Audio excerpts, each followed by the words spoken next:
बाबा मी याच्यामध्ये पडलो, पोलीसवाले केस करणार, मी बरोबर. फसणार, माझं शेड्यूल बिघडणार. इलेक्शन झाल्यानंतर तुमची लाईफ कम्प्लिटली चेंज होते. मी मेन्सचा जो काळ होता माझी पहिलीच मेन्स होती. तो जो काळ होता त्याच्यात मी फक्त एक नाईट पॅन्ट 2 टी शर्ट वापरायचो. खूप स्ट्रगल आहे, खूप. खूप सॅक्रिफाईस.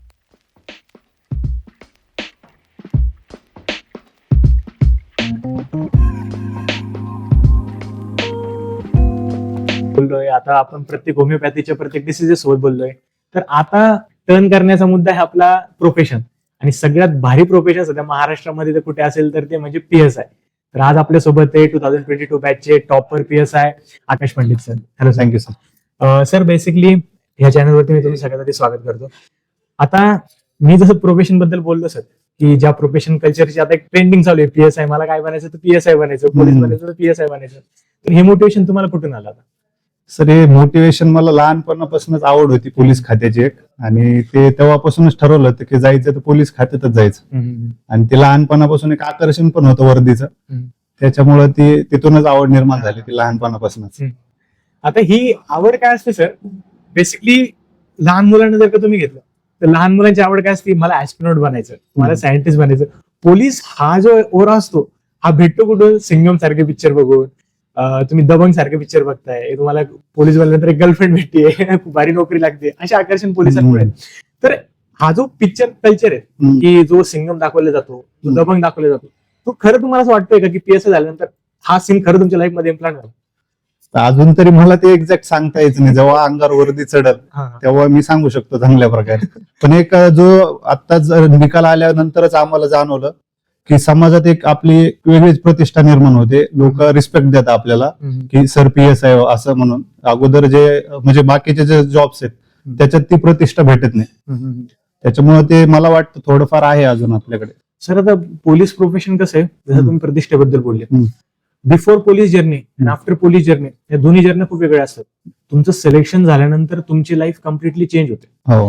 तर ती जर्नी जेव्हा तुम्ही स्टार्ट करता, म्हणजे तुमच्या लाईफचा एक पडाव असतो की तिथे तुम्हाला एक मॉन्क म्हणून जगावं लागतं, एक संन्यासी म्हणून जगावं लागतं. तर तो जो संन्यास करत असताना तुमच्या लाईफमध्ये असे कुठले चेंजेस आले की जेणेकरून तुम्हाला ह्या गोष्टीचा सॅक्रिफाईस करावं लागलं, त्याग करावा लागला या पदवीसाठी? तुम्ही खूप चांगला प्रश्न विचारला. सॅक्रिफाईस आणि मॉंग बद्दल तुम्ही बोलले, तर अक्षरशः आम्ही जे आता मेन्सला मुलं असतात ते एकदम मॉंग सारखंच लाईफ जगतात. आणि माझं जर पर्सनली सांगायचं झालं सर, मी मेन्सचा जो काळ होता माझी पहिलीच मेन्स होती. तो जो काळ होता त्याच्यात मी फक्त एक नाईट पॅन्ट 2 टी शर्ट वापरायचो रेग्युलर. आणि सकाळी 7 ते रात्री 10-11 कधी वाजायचे समजत पण नसायचं. आणि तुम्हाला खोटं वाटेल, माझा मोबाईल माझ्या खाली डिग्गीमध्ये असायचा. दिवसभर मी मोबाईल वापरत नसायचो.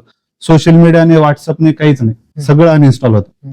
आणि घरचा कधी मध्ये कॉल असायचा, ते पण कधी की पैसे संपले, पैसे पाठवा घरून, याच्यासाठी फक्त फोन असायचा. आणि मित्र नाही, काही नाही, बर्थडे माहित नाही कोणाचा, काहीच नाही. माझा रीडिंग सीट बस. जसं संन्यासी राहतो, जीवन जगतो, सेम तसं जीवन आम्ही जगतो मेन्सच्या काळात. तसं आम्ही जगायचो. सर मग याच्यामध्ये स्ट्रगल तर खूप असतील, खूप स्ट्रगल आहे, खूप सॅक्रिफाईस करावे लागले असतील.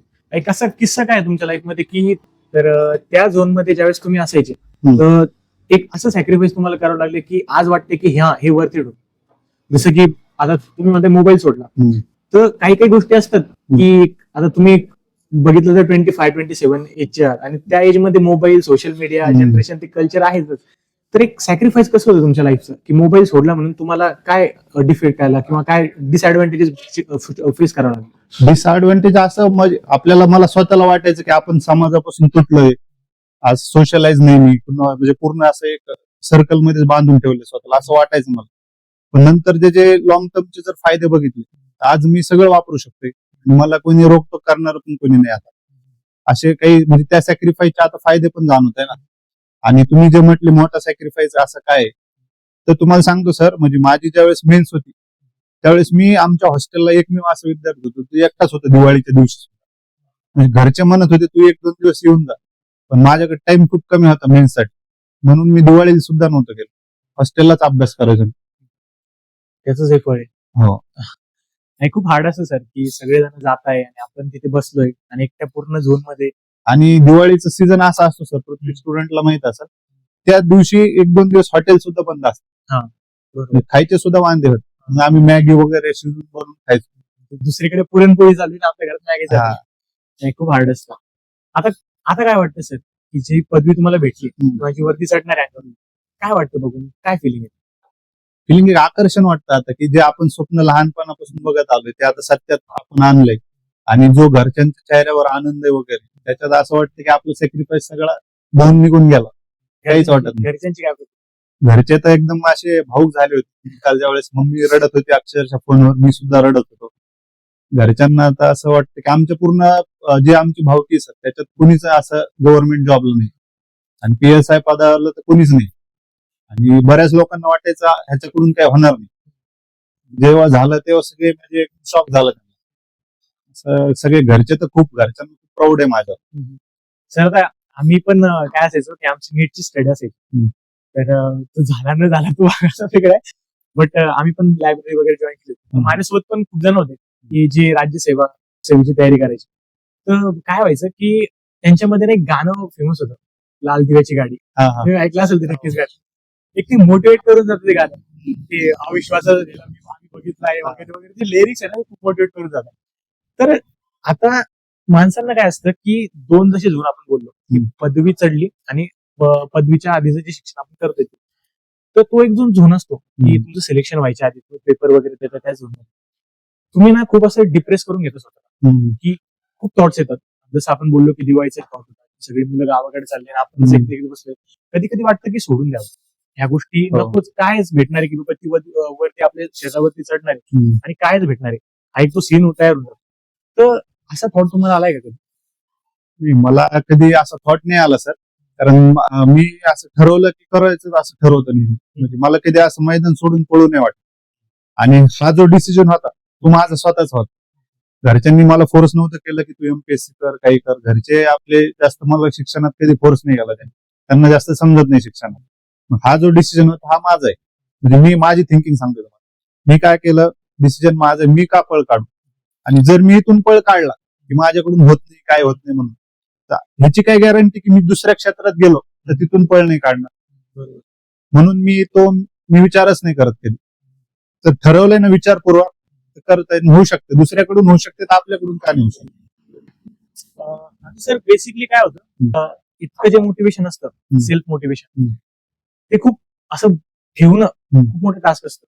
आणि खूप साऱ्या स्टेजेस येतात, खूप जास्त स्टेजेस येतात की ज्या सिच्युएशनला तुम्ही तुटतात आणि इतक्या हद्दीमध्ये तुटतात की तुम्हाला लिटरली, आता मी तर बघतो जे कॉम्पिटेटिव्ह एक्झामची तयारी करतात ते सुसाईड थॉट्स पर्यंत पण जातात. खूप सारे जण आहेत असे की जे जातात. तर तुमचा काय सल्ला राहील ह्या लोकांसाठी की जे असे विचार करतायत, जे तुटतायत, सेल्फ मोटिवेटेड नाही, अशा लोकांसाठी? सर्वात पहिले सर या क्षेत्रात येण्यापूर्वी तुमचं मोटिवेशन हे तुमचं आतून आलं पाहिजे. सेल्फ, तुम्ही जसं म्हटलं तसं की कोणीतरी आता मी बोलतोय म्हणून 10 जण उठले PSI करायला लागले, हे नाही का. तुमची नीड, तुमचं स्वप्न, तुमचं काय जे ध्येय ते बघा, तरच क्षेत्रात या. क्षेत्राचे काही बारकावे ते लक्षात घेऊन तुम्ही या. आणि जो विषय तुम्ही केला तुटून ते सुसाईडचा अटेम्प्ट करतायत, त्याच्यानंतर तुमचे पॅरेंटच्या अपेक्षा असतात तुमच्याकडे, तुमच्यावर जो खर्च केलेला असतो, तुम्ही फक्त स्वतःच विचार करा. घरच्यांचं काय तुमच्या नंतर, घरचे पण तुमच्या नंतर पूर्ण तुटून जात. मग असा विचार न करता प्रामाणिक मेहनत घेऊन जर केलं सर तर ध्येय म्हणजे सक्सेस 100% आहे. पण सर त्या स्टेप्स मध्ये आपण बघतो की आता काय असतं की बल्क मध्ये तयारी करणार लोक आहेत, लाखो जण तयारी करतात, त्यातले काही निवडकच ठरले जातात, काही निवडक सिलेक्ट होतात. पण आता एवढ्या लाखोंमध्ये जर बघितलं तर 80% जण असे असतात त्यांचं असं ते मनोबल जे असतं तुटून जातं. मग एकाचं बघून दुसऱ्याचं पण तुटतं. बरोबर. मग सवंगडी पण अशीच पाहिजे की जे लढणारे पाहिजे, जे जिद्दीने तयार झालेले पाहिजे. तर अशा सवंगडी कशी होती तुमची? आता तुम्हाला सांगतो सर, म्हणजे माझ्या प्रवासात मला 2 टाईपचे सवंगडी लागले. एक बिघडवणारे आणि घडवणारे मला आफ्टर लॉकडाऊन भेटले, बिघडवणारे त्याच्या अगोदर होते. संगत, तुम्ही जर मला माझ्या यशाचं रहस्य विचारलं एका शब्दात सांग, मी फक्त सांगत संगत, बाकी काहीच नाही. तुमचे मित्रच तुम्हाला घडू बी शकते आणि बिघडू बी शकते. लॉकडाऊन नंतर काही मित्र सोडून गेले, थोडे डोळे उघडले आणि मग एक साधी रिडिंग लावली आम्ही. तिथं जर गेलो, तिथं आमचा अगोदरचाच ग्रुप होता जो की आम्ही त्यांना अगोदर जॉईन नव्हतं केलं, नंतर जॉईन केलं. तर त्याच्यात आम्हाला PSI झालेत आमचे. म्हणजे मला ज्यांनी गायडन्स केलं, जयश्री निगळ आणि पूजा लकडे, यांच्यासोबत राहिलो आणि इतकं प्रॉपर गायडन्स नाही सर, म्हणजे मला कसलाच अनुभव नव्हता. पहिल्याच मेन्स मध्ये क्लिअर केली एक्झाम. कशामुळे? संगतीमुळे. त्यांच्याकडे बघून आपण फॉलो केलं मी त्यांना. आणि वेळोवेळी त्या माझ्या लक्ष द्यायचं सगळ्या गोष्टी होऊन गेलं. तीच जर मी संगत सोडली नसती जुनी तर मी आज इथं आलो सुद्धा नसतो पॉडकास्ट. नाही सर, पण आता प्रॉब्लेम काय होतो की कधी कधी काय होतं, एक 12th फेल पिक्चर बघितला का तुम्ही? हो. तर 12th फेल मध्ये पण आपण एक संगतीबद्दल बघितले की त्याचा जो मित्र होता तो त्याला इकडे आणतो असं. तर बेसिकली काय व्हायचं, आता संगतीचा एक दुसरा परिणाम काय सर, की तुम्ही किती पण चांगले मित्र निवडा, पण तो ज्यावेळेस आपण मित्र निवडतो तोपर्यंत आपल्याला माहित नसतं की तुझा स्वभाव कसा आहे. बरोबर. आणि अशा सिच्युएशनला आपल्याला स्वभाव कळतो की आपण एक 50% पाण्यात गेलेलो असतो किंवा एक तर तरंगाच्या लेवलला असतो किंवा बुडणारच झाले. आणि ह्या लेवलला कुठल्या पण मित्राला सोडणं खूप कठीण जातं. कारण की आपण त्यासोबत सहवास घेतलेला आहे, त्याच्यासोबत 2-3 वर्ष राहिलेलो. तर ज्यावेळेस तुम्हाला कळालं की तुमच्या आयुष्यामध्ये बुडवणारे मित्र आहेत, त्यांना सोडायचं आहे तुम्हाला, तर तुम्ही काय प्रयास केले, म्हणजे काय प्रयत्न होते तुमचे? सर तशा वेळेस ना सगळ्यात पहिले आपल्या घरच्यांचा चेहरा आठवायचा. हे मित्र तुझं सक्सेस झालं ना, त्याच मित्रांनी मला सगळ्यात अगोदर फोन केला, कॉंग्रॅच्युलेशन. म्हणजे फिट करायचं असेल एखाद्याला सोडायचं असेल तर जो चांगला हेतू असेल मला नाही वाटत काही विचार करायची गरज नाही. तुमचं चांगलं होणार असेल, कारण आपला उद्देश काय आहे, अभ्यास करणं. तोच जर इथं राहून साध्य होत असेल मित्रांमुळे तर सोडण्यात काय गलत आहे. म्हणून मी कसलाही विचार न करता एक साधा हॉस्टेलला गेलो, पूर्ण मित्र फोन बंद. आणि तुम्हाला सांगतो सर, मी नंबर सुद्धा बंद केला. नंबर सुद्धा मी दुसरा घेतला जो फक्त घरच्याकडे होता त्या पिरियड मध्ये, जेणेकरून मला कोणी डिस्टर्ब करून. Complete isolation. कम्प्लीट. तेच मग सांगतोय की मित्रांना जर सोडायचं असेल कशासाठी, की तुमचं चांगलं होणार आहे. तुम्ही जर आलात अभ्यासासाठी, आता 90% मुलं अभ्यासासाठी येतात, तोच जर अभ्यास होत नसेल मित्रांमुळे तर सोडायला काय चुकीचं. म्हणजे आपण सरळ घरच्यांची फसवणूक करतो नाही तर पैसे भरून. म्हणून मग त्याला काय असं काही वाईट वाटलं नाही मला. आणि मग जे आता ही जी स्टेप घेतो ना सर आपण सोडणं, तर ती आपल्या मनाला पण कुठेतरी असं धक्कादायक असतो ना, की ज्याचं मन असं कठीण नाहीये, तो निष्ठुर आहे, की जो व्यक्ती सहन करून घेतो, अरे हा मला कसं काय बोलला, मला त्रास होईल गोष्टीला. तसा त्रास तसा काही झाला नाही सर. कारण जेव्हा आता मी मागं वळून बघतो त्या जुन्या दिवसाकडे, तेव्हा आता ते त्यांना पण वाटतं योग्य झालं त्यावेळेस जे आपण एकमेकांना सोडलं. कारण त्यांची पण डेव्हलपमेंट झालेलीच आहे काही ना काही. कारण प्रत्येकाला असं चेंज आला लाईफ मध्ये. ते म्हणतात ना, चेंज इज स्केरी बट काही इम्पॉर्टंट असं आहे काहीतरी एक म्हण. त्याच्यानुसार जर बघितलं तर आता जी मागं वळून बघतो मी, ते खूप चांगलं झालं. आणि त्यांना मी असं नाही की आम्ही तुटलो म्हणजे काय म्हणतात, मी जेव्हा जाऊन भेटलो त्यांना निघाल्यानंतर पेढे घेऊन गेलो, तर तेव्हा त्यांचं म्हणणं आलं की चांगलं झालं तू त्यावेळेस हे केलंस, सोडलंस. कारण त्यांच्या कॉन्टॅक्ट मध्ये PSI वाढला ना. म्हणजे आता PSI जर का मोबाईल वरती रजिस्टर केलं तर एक नाव येते. खूप छान. सर आता ह्या जर्नीमध्ये मला तुम्ही सांगा की कशी तुमची जर्नी सुरू झाली, किती अटेम्प्ट लागले, कसे अटेम्प्ट लागले, त्याबद्दल जर्नी. आता शिक्षण वगैरे ते आपलं 10वी-12वी जे सगळ्यांचं होतं ते झालं. ते कुठून केलं तुम्ही? ते आमच्या बीड वरून केलं. म्हणजे तुम्हाला फ्रँकली सांगायला एकदम आम्ही काही अवरेज मुलगा होतो. मी कॉप्या वगैरे करायचो तर आम्ही, असं काही हे नाही. त्याच्यानंतर ते तुम्हाला सांगितलं जसं मला आकर्षण होतं, मी औरंगाबादला आलो इथं संभाजीनगरला. आणि मग मी MPSCचा ट्राय चालू केला. जसं जसं PSIचं हे सुरू केलं, अभ्यास सिलेबस समजला आणि मग चालू केला अभ्यास. पण काय झालं, ते म्हणतात ना तुम्हाला म्हणले संगत, तसं थोडं भरकटलं मी सुरुवातीच्या काही काळात. लॉकडाऊन नंतर थोड्या गोष्टी समजल्या की नाही आपण आता खूप टाइमपास करायला लागलोय. आणि व्हायचं काय सर, जेव्हा गावाकडे जायचो ना आम्ही, तो बारकाले पोर जॉबला असायचे. असं लक्षात यायचं काय, हे तर आपल्यापेक्षा लहान आहे, तो IT लागला, इंजिनियर झालेला, पॅकेज भेटलं. घरच्या काही बोलायचं नाही, पण घरच्या चेहऱ्यावरती नाराजगी लक्षात यायची, आपली खंत असायची. आणि आपल्या समाजात काय विषय माहितीये का, लोक कसे आहेत, आपलं झालं तर काही नाही, जर पुढच्याचं नाही झालं, आपलं झालं मग पुढच्याला सोडणारच नाही. घरच्यांना डायरेक्ट म्हणते तुमचं झालंच नाही अजून, ते घरच्यांना वाईट वाटायचं. ठरवलं की आता सिरियस अभ्यास करू. वापस आलो लॉकडाऊन नंतर आणि अभ्यास सुरू केला. प्रॉपर अभ्यास केला सर. पहिली 20 ची जी होती फ्री, त्याच्यात काही म्हणावं तसं हे भेटलं नाही. मग 21 ला चांगला स्कोर आला. मग 21 ला चांगला स्कोर आला तर त्याच्यात फक्त मी ग्रुप सी लाच बसलो, PSI ला काही बसलोच नाही. ग्रुप सी चं माझ्याकडे काही टायपिंग सर्टिफिकेट नव्हतं, त्याची फक्त मी नाही म्हटलं आता काही करायचं नाही. 22 वर फोकस केला. 22 ला जागा चांगल्या होत्या, 22 करू म्हटलं. 22चा स्कोर आला. 22चा कट ऑफ एवढा गेला, मी काटावरच बसलो. म्हणजे आमचा 22चा जो प्रीचा कट ऑफ होता तो 52.25 लागला. 52.25. आणि मला पण 52.25 होते. हा. त्यावेळेस मला थोडी किक बसली. म्हटलं कोणा देवाच्या किंवा कोणाच तरी मनात आहे की तू इन व्हावस, पण आता काटावर इन केलंय, मेन्सला असं नाही करायला चालणार. मग दिवस रात्र एक केला सर अभ्यास मेन्सला. पहिलीच मेन्स, काहीच नाही, बुक वगैरे माहित नाही, काही नाही. जयश्री निगळ, पूजा लकडे यांचं साथ होती, त्यांनी सपोर्ट केला. बुक वगैरे कसे क्लास वगैरे, आणि माझ्याकडे बॅच सुद्धा नव्हती ऑनलाईन क्लास. ती जयश्री निगळची बॅच होती, त्यांनी ती कायद्याची बॅच दिली मला. त्याच बॅचवर मी सगळं केलं आणि पहिल्याच मेन्स मध्ये क्लिअर करून टाकली. इतका चांगला स्कोर आला की ओपन मधनच रिझल्ट आला मला. म्हणजे असं कधी हे नाही केलं की पहिलीच आहे म्हणून, असं मनात नेऊन गण नाही, करून टाकली तर झालीच नाही. म्हणजे एकदा शस्त्र घेतले आता तुला म्हणजे प्रवास असा खूप असा खडतर वगैरे नाही राहिला, पण ते म्हणतात ना थोड्या किक बसल्या मला.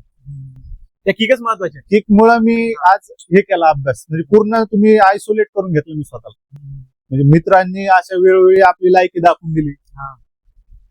म्हणजे लिटरली सर सांगतो मी, म्हणजे माझा एक मित्र होता, त्याच्यासाठी मी इतकं काही पण करायचो, वेळ बघत नाही, काळ बघत नव्हतं, काहीच नव्हतं. आणि त्याचे भाचा आलाय का इथं शिकायला, त्याचा भाच्याला ते मित्र बोलला की त्याच्यासोबत रिडिंग लावू नको. म्हणजे मला इतकं हे वाटलं यार, आपण यांच्यासाठी एवढं करतो आणि हे म्हणता रिडिंग सुद्धा लावू नको, म्हणजे आपली काय लायकी.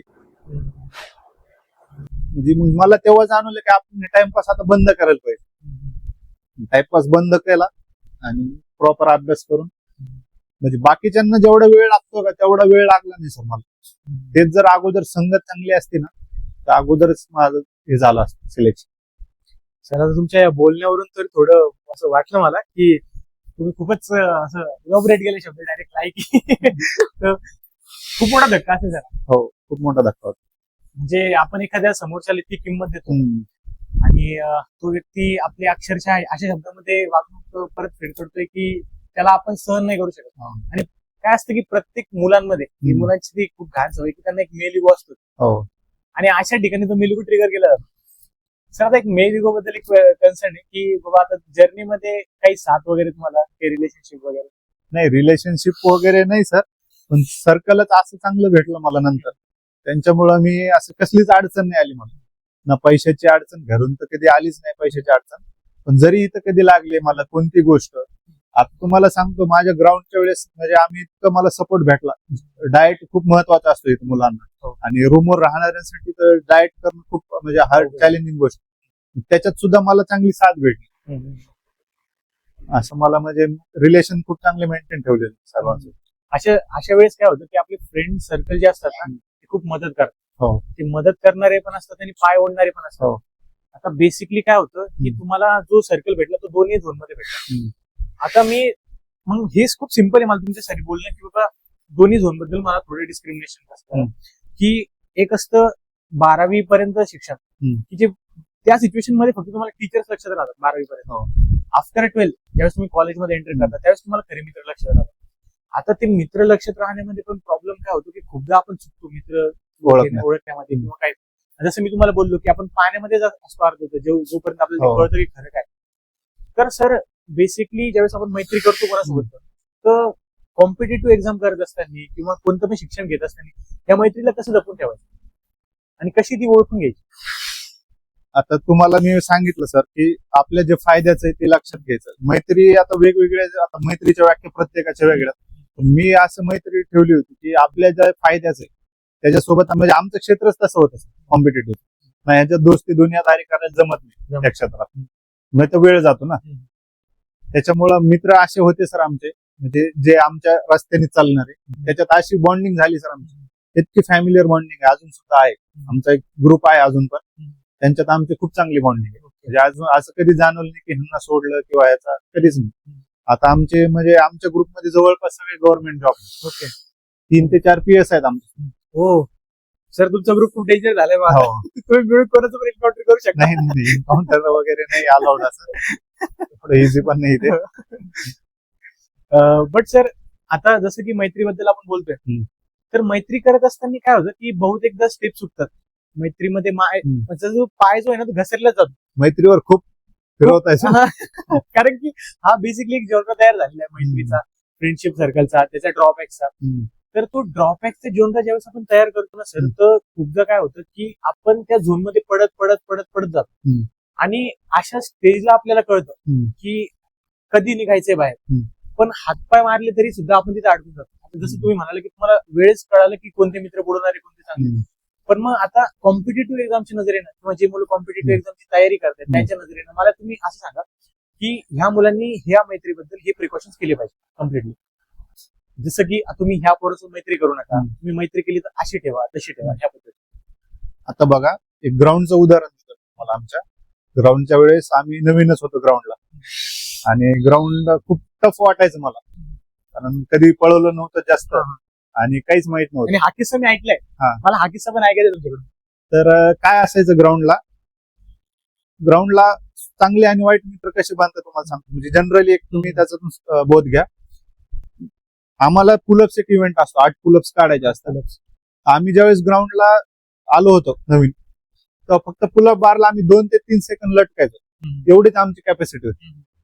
मग त्याच्यात असे काही मित्र होते चांगले, विवेक वगैरे, ते आमच्या अक्षरशः पाय पकडून पुलअप काढायला शिकवायचे आम्हाला.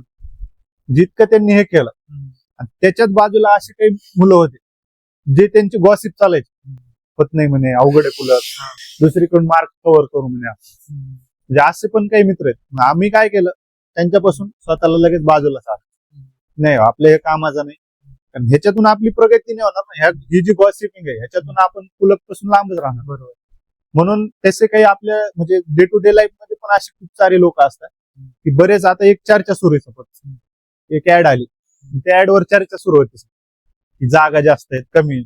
निगेटिव्ह लोक काय म्हणतात, काही जागा नाही या वर्षी, आता काही खरं नाही आपलं. असे निगेटिव्ह लोक तिथंच आपलं मनोधैर्य खच्ची करून करतात. त्यांच्यापासून लांब राहता आलं पाहिजे. लोक जर आपण ओळखायचे शिकले नाही एकत्र, तर आपण खूप लवकर सक्सेस पर्यंत जाऊ शकतो. बरोबर. कुठल्याही कॉम्पिटेटिव्ह एक्झामचं हेच आहे की तुम्हाला मित्र ओळखता आली पाहिजे, तुमचं ध्येय क्लिअर पाहिजे, आणि तरच तुम्हाला एक सक्सेस भेटणार. बरं सर, आता ह्या पाथ मध्ये तुम्हाला काही स्पिरिच्युअल म्हणजे काही असं मेडिटेशन वगैरे काही असं काय संगत होती की जी तुम्हाला हेल्प करायची मेंटली स्टेबल ठेवण्यासाठी? सर, आम्ही म्हणजे मी 10वी पर्यंत आपलं जे संस्थान आहे त्यांच्या शाळेत होतो मी. आणि मी म्हणजे लहानपणापासून मला याची आवड होती सर, प्राणायाम, योगासनं, ट्रेकिंगची आवड होती. मी संडेला गोगा बाबावर जायचो, ध्यान करायचो. ध्यान तर मी म्हणजे सकाळ संध्याकाळ करायचो, 10-10 मिनिट तरी. दिवसभर काय अभ्यास केला त्याचं रिव्हिजन करायचो, आणि मनात एक गोल व्हिज्युअलायझेशन करायचो मी की आपण PSI झालो. म्हणजे त्याचा खूप फायदा झाला मला, आणि एक मेंटली पण मी स्टेबल राहायचो. दिवसभराचा जो थकवा आहे वगैरे ते निघून जायचा लगेच, आणि काही ताण पण नाही यायचं मेडिटेशनमुळे. ओके. बट सर, आता सध्याच्या जनरेशन मध्ये काय होतं, मी आउट ऑफ जनरेशन मला क्वेश्चन करतो की मेडिटेशन किंवा स्पिरिच्युअलिटी लोकांना ना खूप अशी बॅकवर्ड वाटते. कॉम्पिटेटिव्ह एक्झाम करणाऱ्यांना तर खूप वाटते. बेसिकली मग हा किती रोल प्ले करतो तुमची कॉम्पिटेटिव्ह एक्झाम मध्ये किंवा एक स्ट्रगलिंग लाईफ मध्ये? सर, एक श्रद्धा पण असते प्रत्येकाची. श्रद्धानुसार मी तुम्हाला सांगतो, प्रत्येक सोमवारी मंदिरात जायचो सकाळी महादेवाच्या दर्शनाला.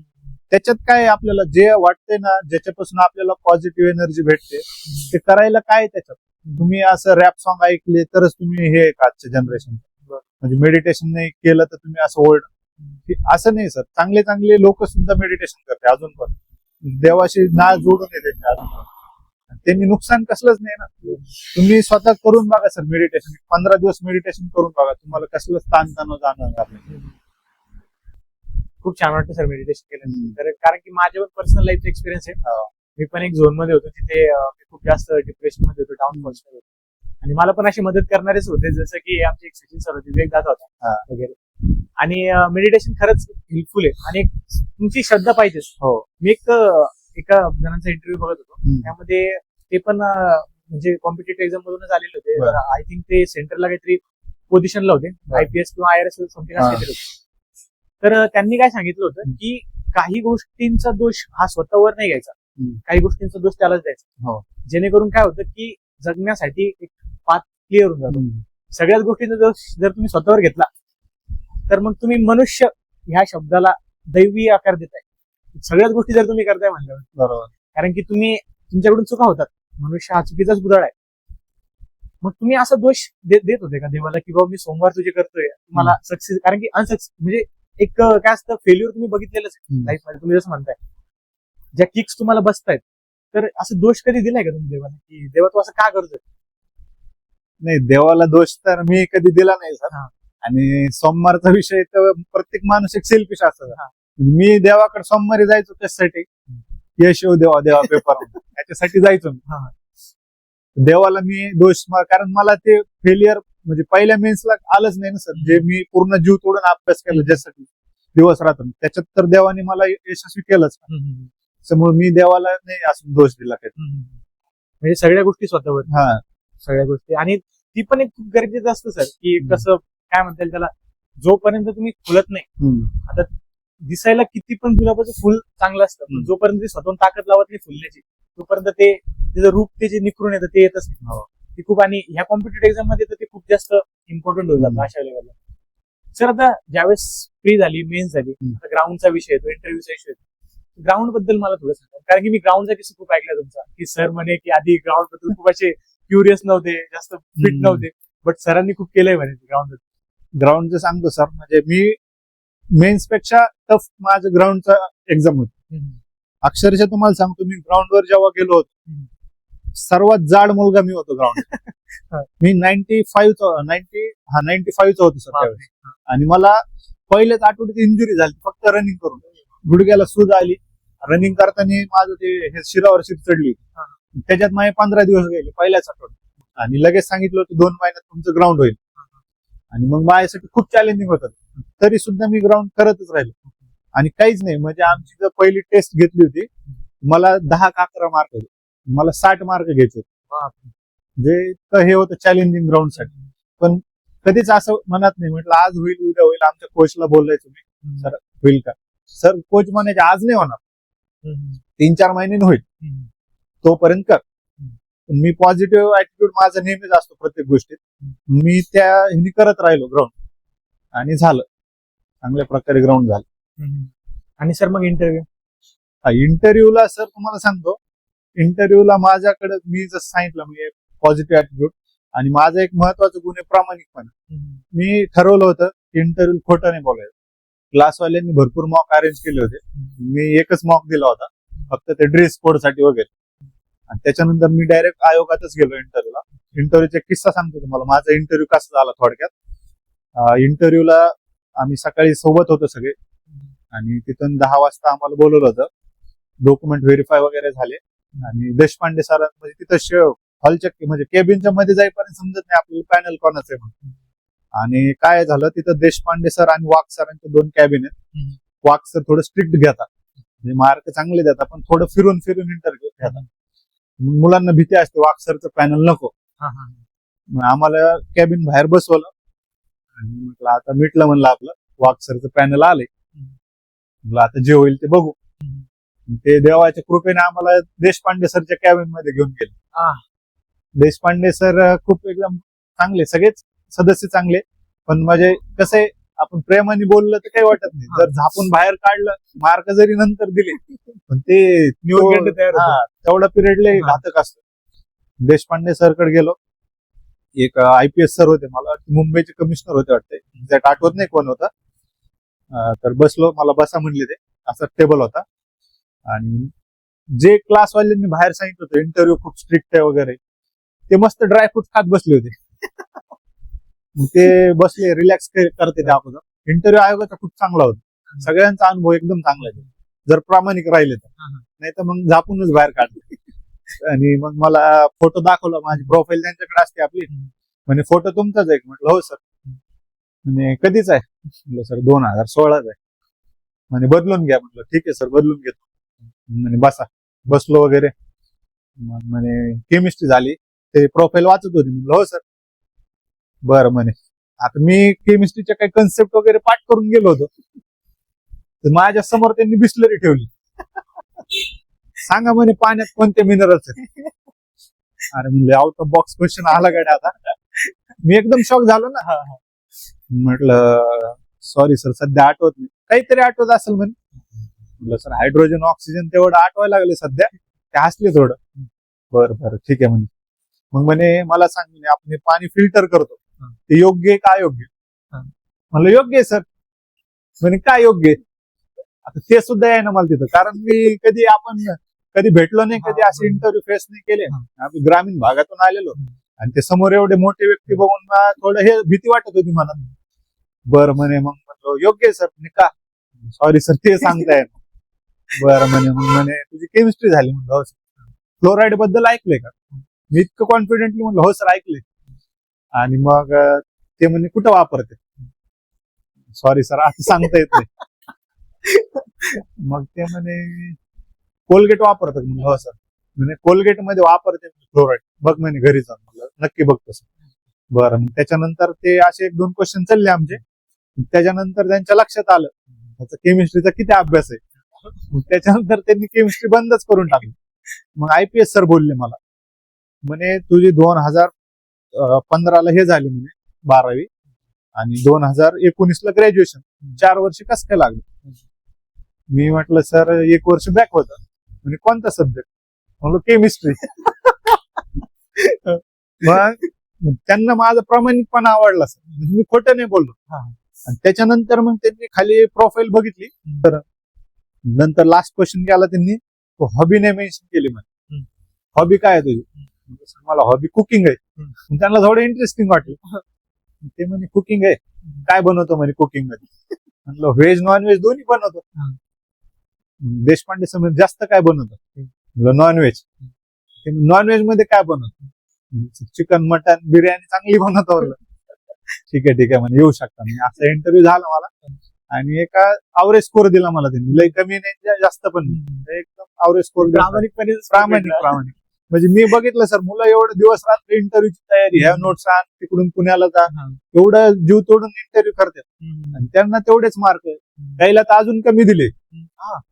मला काही म्हणजे मी एकदम प्रॉपर एक सुद्धा उत्तर दिलं नाही, तरी चांगले मार्क दिले. का म्हणतं प्रामाणिकपणा दिसून आलं. कारण मुलं कोणी ऍक्सेप्ट नाही करत. मला त्यांनी इंटरव्ह्यू मध्ये विचारलं टायपिंग तू का नाही पास होऊ शकत? तर म्हणलं सर सॉरी ते माझ्याकडून झालंच नाही. म्हणजे मी सगळा ब्लेम माझ्यावर घातला की मी चूक ऍक्सेप्ट केली माझी. मला ते एक्झामच्या ह्याच्या टाइमवर मी नाही करू शकलो. ठीक आहे म्हणे. मग नाही सर, आणि हे दिसून येतं बरं डोळ्यात की तुम्ही किती खरं बोलताय, काय खोटं बोलताय. कारण की आता इंटरव्ह्यू मध्ये आपल्या पॉडकास्ट मध्ये चालू इतकं तुम्ही इतकं फ्रीली बोलताय म्हणल्यावरती आणि खूप भारी वाटलं सर. खरंच हा किस्सा नाही तो ऐकण्यासारखा. मला ती एक सर, मी काय झालं होतं की मी 10th मध्ये होतो. तर 10th मध्ये काय असायचं, माझं ड्रीम होतं मी कबड्डी चांगली खेळायचो. मला वाटत होतं की इंडियाकडून खेळू वगैरे. पण नंतर काय झालं की असं कळलं की स्पोर्ट्स मधून आपण पोलीस वगैरे बनतो. माझं ते बनलं, IPS बनायचं, मला पोलीस मध्ये जायचं. मी तेव्हा रिसेंटली एक भाषण ऐकलं होतं. मला त्या सरांचं नाव नाही माहिती, त्याचं भाषण एवढं भारी होतं ते. मला तीच फिलिंग येते ते बोलतात म्हणे तू म्हणे त्या तुळशीच्या झाडामध्ये लावलेलं गांजाचं झाड आहे म्हणे. ते शब्द मला तरी आठवायला लागले तुमचं ऐकून. अख्खं भारी आहे. आता सर बेसिकली तुम्ही आता आहात बीड मधून. बीडचा जो सीन चालू आहे तुम्हाला सगळं माहिती. काय ओपिनियन आहे सर तुमच्याच्यावरती की आता जे प्रकरण चालू आहे राजकीय नेत्यांचं, एक प्रकरण चालू आहे मर्डर, कोर्ट केसेस. आता तुम्ही नवीन जॉईन होणार आहात पोलीस डिपार्टमेंटचा ऍज अ पोलीस, किंवा एक पोलीस पर्स्पेक्टिव्ह जो आहे तुमचा, तो कसा तुम्ही बघता त्या गोष्टीकडे? आता बीड मध्ये खूप मोठा पक्ष आहे, ज्या पक्षाबद्दल मी बोलत चाललोय तो राजकीय पक्ष खूप मोठा आहे आणि त्याच्या अपोनंट मध्ये लढणारे जे लोक ते पण खूप मोठे. तर ह्या गोष्टी पोलीस म्हणून कसे डील करता येईल? पोलीस म्हणून सर आता ट्रेनिंग नंतर मी ठरवलं त्याच्यावर. पण काय म्हणतात ना तुम्ही जे बोलले बीड बद्दल, त्या गुन्हेगारी वगैरे, 5ची बोट सारखे नसतात राहतात. काही ठिकाणी गुन्हेगारी पण आहे, काही ठिकाणी हे पण आहे, चांगले लोक पण येतात. तुम्हाला सांगतो बीड सारखे दिलदार लोक तुम्हाला महाराष्ट्रात नाही भेटणार. इथं दिसतंय.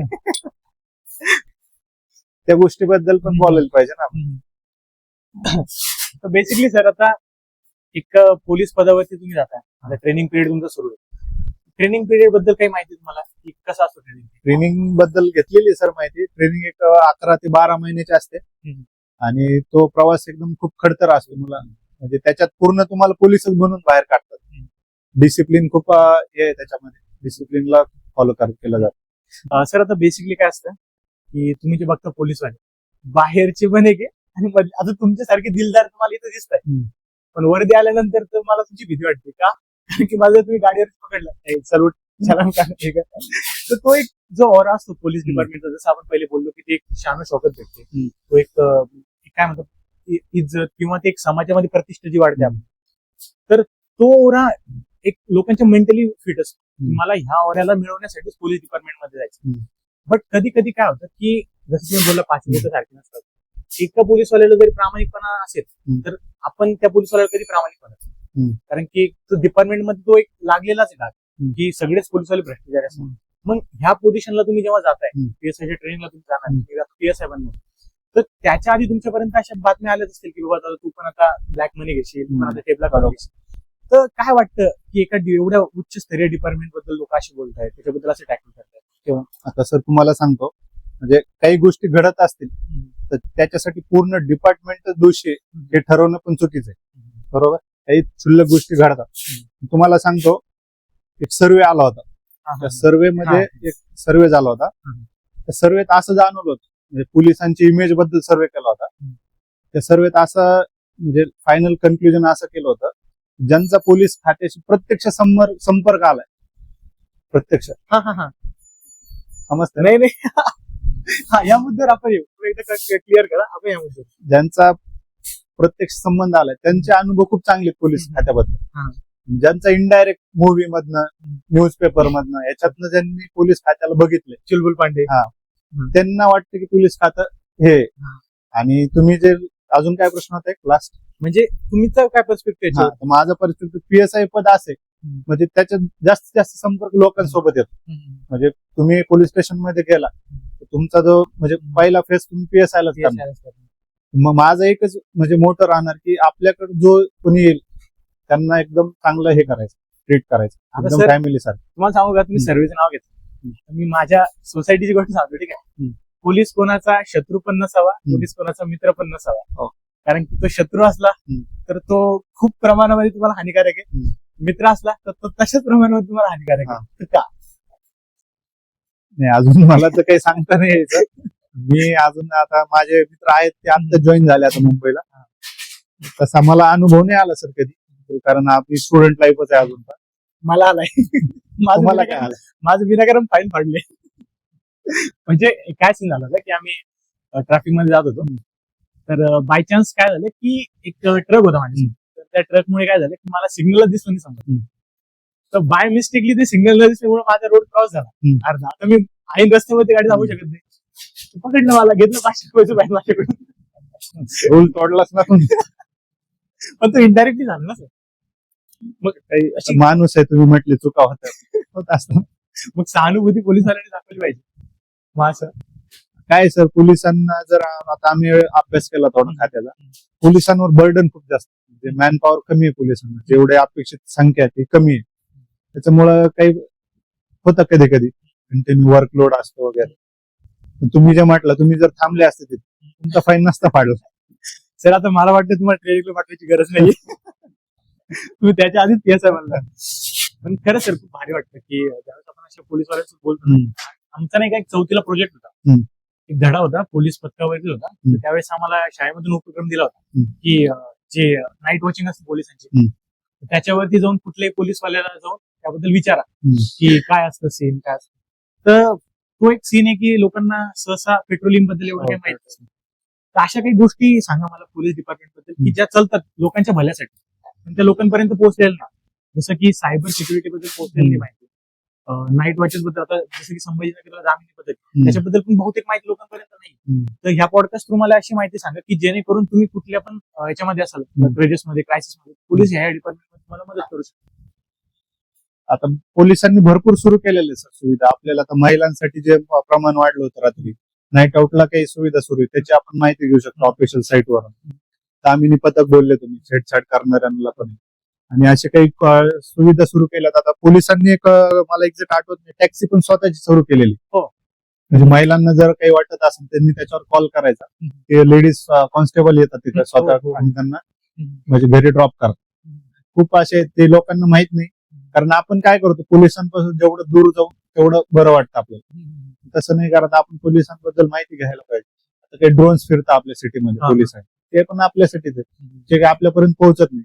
रात्री पेट्रोलिंग असतं, पोलिसांना रात्रभर फिरावं लागतं कशासाठी, चोर वगैरे. त्या काही गोष्टी पण आता काय असतं की सर, आता तुम्ही जाणार जर ट्रेनिंगला, आता वर्दीमध्ये वापस येणार, एक आहे मनामध्ये काही की हे करायचंय आता? माझं पहिलं असं ठरवलंय की यार, मम्मीने बघावं आपल्याला ड्रेस. प्रत्येक मुलाचं स्वप्न. तिची पण तिचीच आहे की आता वर्दीवरच बघायचं तुला. बाकी हेच एक आहे, आणि चांगलं सर्व्हिस द्यायची जनतेला. आपण जे पोलीस तुम्ही म्हटले काही निगेटिव्ह इमेज, ती अजून जेवढी चांगली करता येईल. मी पूर्ण डिपार्टमेंटला तर नाही हे करू शकत ना, आपल्या जे संपर्कात येईल ते ऍटलिस्ट त्या स्टेशनचं नाव निघलं पाहिजे, PSI चांगले व्हावे. त्याच्यासाठी मी चांगले प्रयत्न करतो. एक ज्युनियर PSI म्हणून एक असतं की मी आता माझी इमेज स्वच्छ ठेवणार, हे करणार, आणि तो असतो एक मनामध्ये की मला आता इथून पुढं करायचं. तर पहिले हे सायलेन्सर बंद करायचं. हे असे जे ते इलिगल फिरतात, चांगल्या अधिकाऱ्याला पकडले. आता आपण बघितलं संभाजीनगरमध्ये खूप सायलेन्सर पकडले, त्याची प्रतिकृती बनवून लावली तिथं क्रांती चौक मध्ये सायलेन्सरची. बघा तुम्ही, छान. अरे हो, ते चेहरा लावलाय तिकडे. अच्छा, ते हे का सायलेन्सर? हो ठीक. मला ते पहिले कळलंच नाही काय. अच्छा, ठीक आहे. बट सर, आता एक फायनल क्वेश्चन तुम्हाला. आता राज्याची परिस्थितीवर तुम्ही आपण जसं बोललो त्याच्यावरती तर मी डायरेक्टली येणार, पण एक राजकीय परिस्थिती बघता तुम्ही खूप चांगला अभ्यास केला MPSC राज्याच्या परिस्थितीचा, की एक सुशल राज्य कसं पाहिजे, सुशिक्षित राज्य कसं पाहिजे, राज्याचा नेता कसा पाहिजे, गटनेता कसा पाहिजे, याचं तुम्हाला खूप चांगलं ज्ञान आहे. तुम्हाला काय वाटतं की हे चेंजेस करणं खरंच एक इम्पॉर्टंट बनलंय भारताच्या कंडिशन मध्ये पण आणि राज्याच्या कंडिशन मध्ये? ते असले कुठले चेंजेस केले पाहिजे? चेंजेस तर मला सगळ्यात पहिले वाटतं आपण एज्युकेशन चांगले केले पाहिजे. कारण जिथं आपलं बेस आहे तोच जर प्रॉपर नसेल तर मग खूप अवघड आहे. तर आम्ही जे घडलो ते एज्युकेशनमुळेच घडलो. अजून जी पिढ्या घडणार ते एज्युकेशनमुळे. आम्ही जे सुधारू, आमच्यात म्हणजे आमच्या काही कार्यात थोडाफार महाराष्ट्राला हातभार लागणार. तसंच तर एज्युकेशन म्हणजे जे म्हणतो आपण महाराष्ट्रातून जो काही बॅकवर्ड आहे एज्युकेशन. पण सर, एक विचारू काय तुम्हाला, की ह्या सिच्युएशनला कुठेतरी लोक पण रिस्पॉन्सिबल नाही का, की आज पण बॅकवर्ड समाज जो आहे की जो पूर्णपणे सोसायटीच्या फ्लो मध्ये आलेला नाही, ते काय करतात, त्यांच्या मुलांना शिक्षणाच्या व्यतिरिक्त कामाधंद्याला लावून देणं. 9वी झाली की बाबा चल कामाला, असं होऊन जातं. तर ह्यामध्ये समाज पण असं वाटत नाही तुम्हाला की तेवढाच गुन्हेगार आहे जेवढं शासन? तसं सर गडचिरोली साईडला गेलो तर आदिवासी जमाती जास्त, वरती नंदुरबार साईडला गेलो तिथं पण त्यांना ते अजून त्यांच्यापर्यंत सुविधा पोहोचत नाहीत बऱ्यापैकी. शासन खूप करतं आपलं, अशा जमातीत आपल्या त्या अजून प्रवाहातच नाहीत आपलं. त्यांना कसं प्रवाहात आणता येईल? आता हळूहळू जे आता यंग अधिकारी आहेत, आता जर तुम्ही आता मतदानाची टक्केवारी बघितली गडचिरोलीची बऱ्यापैकी खूप वाढली टक्केवारी. तर बऱ्यापैकी जे यंग अधिकारी होते PSI पोलीस खाते, ते सगळे गडचिरोलीला पाठवले ट्रेनिंग मध्ये. त्यांनी ते म्हणजे ग्राउंड लेवलला काम केलं, ते प्रवाहात आले इलेक्शन. आणि तिकडे मतदान सुद्धा व्यवस्थित होत नसेल. म्हणजे असं म्हणजे प्रत्येक आता जे अधिकारी पण युवा अधिकारी ते पण खूप चांगलं काम करतात, ते हळूहळू येतील आता प्रवाहात. पण यावरती आणखी खूप वेळ आता समाजाची पण त्यात भूमिका आहे ना महत्वाची. पण तो समाज जोडायचं काम पण सर कुठेतरी सरकारी अधिकाऱ्यांचं किंवा सरकारचं आहे. सरकारी अधिकाऱ्यांचं आहे सर, त्यासोबत आपलं पण आहे ना. आपण ते कानगोळा करतो प्रत्येक काही गोष्टी बघून घेते. रस्त्यात साधं काही झालं तर आपण हलवत नाही कधी. बरोबर. पण सर, याच्या मागे एक भीती पण काय माहितीये का, जर का तुम्ही एखादा ऍक्सिडेंट बघितला, ऍक्सिडेंटची केस करायला गेली, माणसाला हीच भीती असते की बाबा मी याच्यामध्ये पडलो तर पोलीसवाले केस करणार, मी फसणार, माझं शेड्यूल बिघडणार. आपण चेंज करतोय कायदे, ते सरकार पण त्या दृष्टीने पावलं उचलतोय. आता म्हणतात ना ते नया भारत, त्या दिशेने जातोय आपण. आता जर का आपण विचार केला, एखाद्याचा एक रोल मॉडेल असतो की जो तुम्हाला डिसाईड करतो की तुम्हाला हे बनायचं, तुमचा रोल मॉडेल. अगोदर असं काही ठरवलं नव्हतं, फक्त वर्दीचं आकर्षण होतं. पण ज्या वेळेस आमच्या सोबतचे काही लागले आणि त्यांना जी रिस्पेक्ट भेटली, तेव्हा ठरवलं की आता आपले हेच रोल मॉडेल आहेत आणि मग आपण करायचं. पण ते म्हणलं ना, मनात एक किक बसली पाहिजे. तुम्हाला किक बसली की होऊन जात असं, बसलंच पाहिजे. किक बसली तेव्हा मग काही मोटिवेशनची गरज नाही लागली मला, कोणत्या रोल मॉडेलची गरज नाही लागली, स्वतःच करून हे. सर, एक जे मुलं आहेत कॉम्पिटेटिव्ह एक्झामची, आता तुम्ही तर ती एक त्या स्टेजला गेला की जिथे तुम्हाला जे अचीव्ह करायचं होतं ते व्यवस्थित, त्या मुलांसाठी एक लास्टली संदेश की बाबा हे फॉलो करा, किंवा कोणते की मग ते नीट, JEE, MPSC, UPSC भरमसाठी जे असतं त्याच्यासाठी. सगळ्यांसाठी मी एक सल्ला देतो सर. सगळ्यात पहिले तुम्हाला जे क्षेत्रात यायचंय त्या क्षेत्राचं एकदम म्हणजे जे सक्सेस झाले त्यांचे तर हेच घ्या, तुमचे फेलियर झालेत लोक त्यांचं पण गायडन्स घ्या तुम्ही. की कशामुळे झाले, का नाही जमलं तुम्हाला, त्या गोष्टी पण खूप महत्वाच्या. आपण काय करतो जनरली मुलं, किंवा मी पीएसआय झालो, माझं सेलिब्रेशन ते बघून लगेच म्हणणार मला पीएसआय व्हायचं. त्याच्या मागचा प्रवास नाही बघत मुलं, काय हो ते अगोदर बघितलं पाहिजे कोणत्याही क्षेत्रात याने अगोदर. त्याच्यानंतर आपल्याकडून ते जमल का, घरचे आपल्याला तेवढा वेळ सपोर्ट करतील का. कारण आर्थिक अडचण पण खूप महत्वाची आहे मुलांना. आणि काय होतं कधी कधी मेन शेवटच्या टप्प्याला पैसे देत नाही घरचे. काही मुलं जॉब बघतात, कुठंतरी त्याच्यात वेळ जातो, बॅलन्स होऊन जातो. हा तो पण एक महत्वाचा. घरचे सपोर्ट करतील का आपल्याला, काय 2-4 वर्ष लागणार आहेत किंवा 2-3 वर्ष, ते गोष्टी बघायच्या. आणि याने अगोदर आपण तुम्ही संगतचा विषय झाला, संगत पण वेळ अगोदरच बघायची की अभ्यासात आपल्याला जे आपलं ध्येय त्याच्यापासून लांब नेणारे जर संगत असेल अगोदर तोडलेली बरी आहे. आणि स्वतःशी प्रामाणिक पाहिजे. प्रामाणिक राहून जर तुम्ही केलं तर मग तुम्ही काही पण साध्य करू शकता. हेच सांगाल मी नवीन येणाऱ्या मुलांना, स्वतःशी प्रामाणिक राहा आणि घरच्यांची जाणीव ठेवा पैशाची. सर आता ह्याच्या सोबत पॅरेंट्सला काय संदेश द्याल तुम्ही, जसं की पैशांचा विषय आला, विश्वास ठेवणं की न ठेवणं याच्यावर. आता काय असते, काही पाय पाळण्यातच दिसतात काही मुलांच्या, त्याच्यावर मग पॅरेंट्सनी थोडं त्यांच्यावर लक्ष ठेवणं गरजेचं आहे. काही मुलं असतं होत करू, ते त्यांना जाणीव असते सर, ते करतात. पण पॅरेंटचं कसं आहे, सिटीत येणारे जास्त म्हणजे 90% ग्रामीण भागातले असतात, त्यांचे पॅरेंट्स एकदम भोळे असतात, पैसे पाठवतात, ते लक्ष नाही ठेवू शकत कारण ते शिकलेले नसतात ना. म्हणजे मेन रिस्पॉन्सिबिलिटी मुलांचीच आहे की आपण आपल्या घरच्यांची, आपल्या काय गरिबीची जाणीव ठेवून तिकडे जसं करणे तसं करणे. पण सर एक सांगू का, हा जो इंटरव्ह्यू आहे हा मला असं वाटतं की मी माझ्या मोठ्या भावासोबत करतो, खरे सांगायचं लागले. कारण की एवढ्या फ्रीली आम्ही 2 इंटरव्ह्यू केले सर. मी पाहिलं हा, तर आम्ही जे क्वेश्चन तयार केले होते इतके प्रोफेशनल तयार केलेले होते की माझे फ्रेंड्स पण होते तिथं. लिटरली आम्हाला आमची एक हे वाटत होती की ह्या व्यक्तीला आम्ही विचारू काय समोर आता जाऊ, की एक तो लेवल असतो ना की प्रश्न तयार आहे मनामध्ये आणि तो उत्तर देऊन टाकू लागला.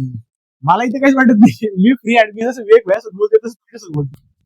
आणि खूप छान वाटतंय की ह्या गोष्टी तुम्ही इतके फ्रीली बोलताय ना, खूप भारी वाटतं. असली माझ्या पॉडकास्ट साठी की तुम्हाला कसं वाटलं पॉडकास्ट? मला खूप चांगलं वाटलं तुमचं जेव्हा मी बघितलं. खूप म्हटलं यार आपला मराठी मुलगा स्टार्टअप सुरू केलंय, खूप छान वाटलं. मी लगेच विवेकला होकार दिला, म्हटलं करू आपण. आणि माझ्यामुळे 1-2 मुलांचं जरी चांगलं झालं तरी आपलं कुठंतरी हे चांगलं होईल.